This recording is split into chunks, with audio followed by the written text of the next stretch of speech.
दिल्ली शराब नीति केस में सीबीआई आज बीआरएस नेता के कविता को राजभवन कोर्ट में पेश करेगी। कविता को सीबीआई ने गुरुवार को गिरफ्तार किया था। कविता इससे पहले ईडी की हिरासत में थी।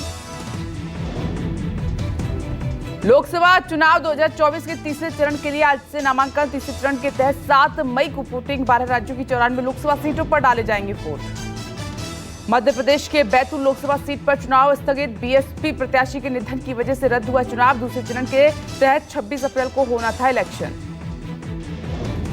दिल्ली की 3 लोकसभा सीटों के लिए कांग्रेस आज कर सकती है उम्मीदवारों का ऐलान। सूत्रों के मुताबिक उत्तर पूर्वी सीट से कन्हैया कुमार, चांदनी चौक से संदीप दीक्षित और उत्तर पश्चिम दिल्ली से उदित राज का नाम तय।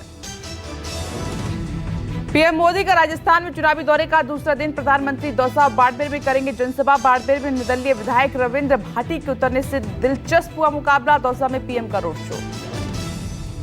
लोकसभा चुनाव प्रचार में जुटे पीएम मोदी आज जम्मू कश्मीर के उधमपुर में भी करेंगे जनसभा। बीजेपी उम्मीदवार और केंद्रीय मंत्री जितेंद्र सिंह के पक्ष में मांगेंगे वोट। कांग्रेस नेता राहुल गांधी की आज तमिलनाडु में चुनावी सभा है। राहुल गांधी सीएम स्टालिन के साथ कोवई में करेंगे साझा रैली और वहीं राहुल गांधी एक जनसभा को भी संबोधित करेंगे। यूपी के सहारनपुर एमपी एमएलए कोर्ट में राहुल गांधी के खिलाफ मानहानि केस में सुनवाई। गृह मंत्री अमित शाह के खिलाफ की थी आपत्तिजनक टिप्पणी। राहुल गांधी के खिलाफ गिरफ्तारी वारंट जारी करने को लेकर प्रार्थना पत्र दाखिल। देश में अप्रैल से जून के बीच लू का प्रकोप बढ़ने की आशंका। पीएम मोदी ने गुरुवार को लू से निपटने और चुनावी प्रक्रिया को सुचारू तरीके से चलाने को लेकर हाई लेवल मीटिंग की है। पश्चिमी विक्षोभ के एक्टिव होने से अगले 3 दिनों में बदलेगा मौसम का मिजाज। राजस्थान, महाराष्ट्र, एमपी, झारखंड, उड़ीसा, पश्चिम बंगाल, बिहार में बारिश की आशंका। जम्मू कश्मीर, हिमाचल में बर्फबारी के आसार।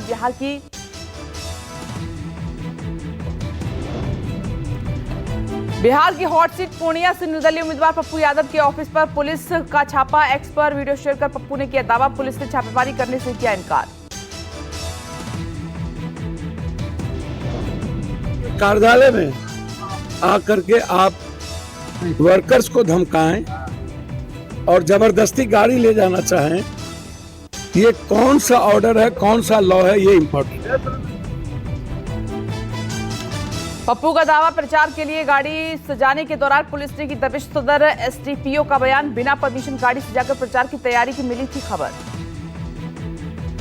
जांच किया जा रहा, आरोप कुछ नहीं। आरोप क्या, गाड़ी का जांच हो रहा है जिसकी परमिटेड गाड़ी है कि नहीं है और उसमें डीजल लगा है कि नहीं, डीजे बजा था कि नहीं, सब जांच हो रही है। कितनी गाड़ियां जब्त की जा रही है अभी जब ऋषिकेश से पीएम मोदी ने भरी हुंकार। कहा कि मजबूत सरकार की वजह से आज आतंकियों को घर में घुसकर मारा जाता है। कांग्रेस को विकास और विरासत का बताया।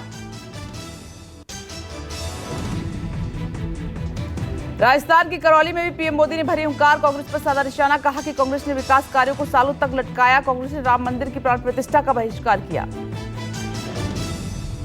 आरजेडी अध्यक्ष लालू प्रसाद की बेटी और पाटलिपुत्र सीट से आरजेडी उम्मीदवार मीसा भारती का पीएम मोदी पर बड़ा हमला। कहा कि हमारी सरकार आई तो मोदी जेल में होंगे। मीसा भारती के बयान पर बीजेपी का पलटवार। कहा कि विपक्षी राजनीति का स्तर बहुत नीचे गिरा है। मीसा भारती बताएं क्या भ्रष्टाचारियों को जेल में डालेंगी। ममता बनर्जी का बीजेपी पर बड़ा हमला। कहा कि बंगाल में दंगा भड़काने की कोशिश होगी। ब्लास्ट होता है तो बीजेपी वाले एनआईए भेज देते हैं। सबको गिरफ्तार करके देश को सूना कर देंगे। ममता के बयान पर बीजेपी का पलटवार। कहा कि बंगाल में बीजेपी की लहरें नतीजे चौंकाने वाले होंगे। बंगाल में ममता की बड़ी हार होगी। अखिलेश यादव ने बीजेपी सरकार पर बोला हमला। कहा कि यूपी में स्वास्थ्य व्यवस्था बेहाल है। हर विभाग के मंत्री सिर्फ झूठ बोलते हैं। लोगों को स्वास्थ्य सेवाओं का लाभ नहीं मिल रहा है। कांग्रेस महासचिव केसी वेणुगोपाल का बड़ा दावा। आगामी आम चुनाव में 200 सीटें भी नहीं जीतेगी बीजेपी। कांग्रेस और इंडिया गठबंधन के पक्ष में बन चुका है माहौल। यूपी के मुरादाबाद और संभल में केंद्रीय मंत्री अमित शाह की आज चुनावी जनसभा। मुरादाबाद से पार्टी प्रत्याशी सर्वेश सिंह और संभल से परमेश्वर सैनी के पक्ष में करेंगे प्रचार। मध्य प्रदेश के चुनावी दौरे पर आज बीजेपी अध्यक्ष जेपी नड्डा, सीधी और पूर्व सीएम कमलनाथ के गढ़ छिंदवाड़ा में जनसभा को करेंगे संबोधित। उत्तराखंड के चुनावी दौरे पर रक्षा मंत्री राजनाथ सिंह चमोली, गढ़वाल, गोपेश्वर और अल्मोड़ा में जनसभा। गढ़वाल सीट से बीजेपी प्रत्याशी अनिल बलूनी के पक्ष में करेंगे प्रचार। सपा अध्यक्ष अखिलेश यादव की आज पीलीभीत में जनसभा। पहले चरण के तहत 19 अप्रैल को होनी है वोटिंग। अखिलेश आज नगीना और बिजनौर में भी करेंगे चुनाव प्रचार। असम के 2 दिवसीय चुनावी दौरे पर पंजाब सीएम भगवंत मान आज बेगबोई में करेंगे चुनावी जनसभा को संबोधित। बिहार सीएम नीतीश कुमार का नवादा दौरा। बीजेपी प्रत्याशी विवेक ठाकुर के पक्ष में करेंगे जनसभा। 13 अप्रैल को हम अध्यक्ष जीतनराम मांझी के पक्ष में गया में होगी सीएम की रैली। मुंबई में सीट शेयरिंग को लेकर महायुति की अहम बैठक। राज्य की कुछ सीटों पर फंसा पेच सुलझने का दावा। आज बाकी 25 सीटों पर प्रत्याशियों का नाम संभव। बिहार में राजनीतिक बयानबाजी तेज हो गई है। जेडीयू नेता नीरज कुमार ने तेजस्वी यादव पर तंज कसा है। कहा कि 17 महीने में तेजस्वी ने कौन से काम किए। लोकसभा चुनाव से पहले मायावती को लगा झटका। बिजनौर से सांसद मलूक नागर ने छोड़ी बीएसपी। आरएलडी में हुए शामिल। कहा कि देश के लिए कुछ करना है, इसीलिए दे इस्तीफा। जयंत चौधरी ने किया मलूक नागर का स्वागत। हाथ में डोर बांधी। जयंत चौधरी बोले कि किसानों के बीच मलूक नागर की पहुंच है और ये हरी डोरी हमारे इनके रिश्ते की डोरी है। पूर्णिया में जनसंपर्क के दौरान मंत्री लेसी सिंह के सामने पप्पू यादव जिंदाबाद के नारे लगाए गए। वीडियो वायरल हुआ। एनडीए प्रत्याशी संतोष कुशवाहा के पक्ष में प्रचार करने पहुंची थी लेसी सिंह।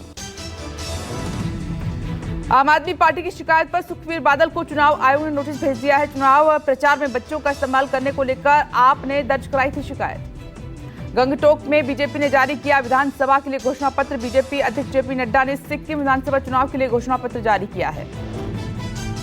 गुजरात में आम आदमी पार्टी को एक और झटका। सूरत में आप नेता प्रकाश बीजेपी में शामिल हो गए हैं। चुनावी समर के बीच प्रधानमंत्री नरेंद्र मोदी ने देश के टॉप गेमर्स से मुलाकात की। उन्होंने इस दौरान 7 गेमर्स के साथ कुछ वीडियो गेम भी खेले और उनसे हल्का फुल्का मजाक भी किया। गुजरात के राजकोट से बीजेपी उम्मीदवार पुरुषोत्तम रूपाला के खिलाफ एकजुट हुआ क्षत्रिय समाज। गुजरात से राजस्थान होते हुए यूपी पहुंची आग। रूपाला का टिकट रद्द किए जाने की मांग। रूपाला के बयान के अलावा राजस्थान, वेस्टर्न यूपी सहित दूसरे राज्यों में संख्या के मुताबिक टिकट न मिलने से भी नाराजगी है। 7 अप्रैल को सहारनपुर रैली के बाद अब बिहार में 16 अप्रैल को प्रदर्शन की तैयारी। जम्मू कश्मीर के राजौरी में खालसा पंथ के 325 साल पूरे होने के मौके पर नगर कीर्तन निकाला गया। सिक्किम में 17,000 फीट की ऊंचाई पर भारतीय सेना ने युद्धाभ्यास किया। Anti tank guided missile firing की कड़ी ट्रेनिंग हुई है।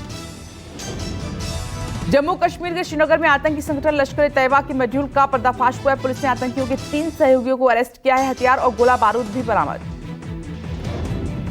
ब्रिटेन में वीजा शर्तों के उल्लंघन के मामले में 12 भारतीय गिरफ्तार हुए हैं। वीजा शर्तों का उल्लंघन कर ये लोग गद्दे और केक फैक्ट्री में कर रहे थे काम और आवर्जन अधिकारियों ने नौकरी दिलवाने और दोनों फैक्ट्रियों पर भी कसा शिकंजा। दुनिया के सबसे बड़े बैंक फ्रॉड की आरोपी अरबपति महिला कारोबारी को मौत की सजा। वियतनाम की महिला कारोबारी ट्रुंग माई लेन पर 44 मिलियन अमेरिकी डॉलर के फ्रॉड का आरोप था। मुंबई इंडियंस ने गुरुवार को आईपीएल में रॉयल चैलेंजर्स बेंगलुरु को 7 विकेट से रौंदा। जीत के लिए 197 रनों के लक्ष्य को मुंबई ने मात्र 3 विकेट खोकर हासिल कर लिया। एमआई टीम लय में लौटी है और टीम के सभी प्रमुख बल्लेबाजों ने किया शानदार प्रदर्शन। ईशान किशन ने 34 गेंद में 69, रोहित शर्मा ने 24 गेंद में 28 और सूर्य कुमार यादव ने 17 गेंदों में 52 रन बनाए। टीम इंडिया के स्टार बॉलर जसप्रीत बुमराह ने किया बड़ा खुलासा। अपनी पत्नी संजना गणेशन के साथ एक इंटरव्यू के दौरान कहा कि पहले मैं कनाडा की तरफ से खेलना चाहता था क्रिकेट। हार्दिक पांड्या और कुणाल पांड्या से उनके सौतेले भाई वैभव पांड्या ने की ठगी। वैभव ने पांड्या ब्रदर्स को लगाया करोड़ों का चूना। मुंबई ईओडब्ल्यू ने वैभव को किया अरेस्ट। अयोध्या में चैत्र नवरात्रि के तीसरे दिन राम मंदिर में भगवान रामलला दर्शन के लिए बड़ी संख्या में श्रद्धालु पहुंचे। इस मौके पर सुरक्षा के कड़े इंतजाम। दिल्ली में चैत्र नवरात्रि पर झंडेवाला मंदिर में सुबह की आरती की गई और इस दौरान मंदिर में भक्तों की भारी भीड़ दिखाई दी। छतरपुर मंदिर में नवरात्रि में आरती की गई और इस दौरान बड़ी संख्या में भक्तों ने आरती में हिस्सा लिया। नैनीताल में नवरात्रि के मौके पर मंदिरों में भक्तों की भारी भीड़ उमड़ रही है और इस मौके पर नैना देवी मंदिर में मां के दर्शन के लिए भक्तों का तांता लगा।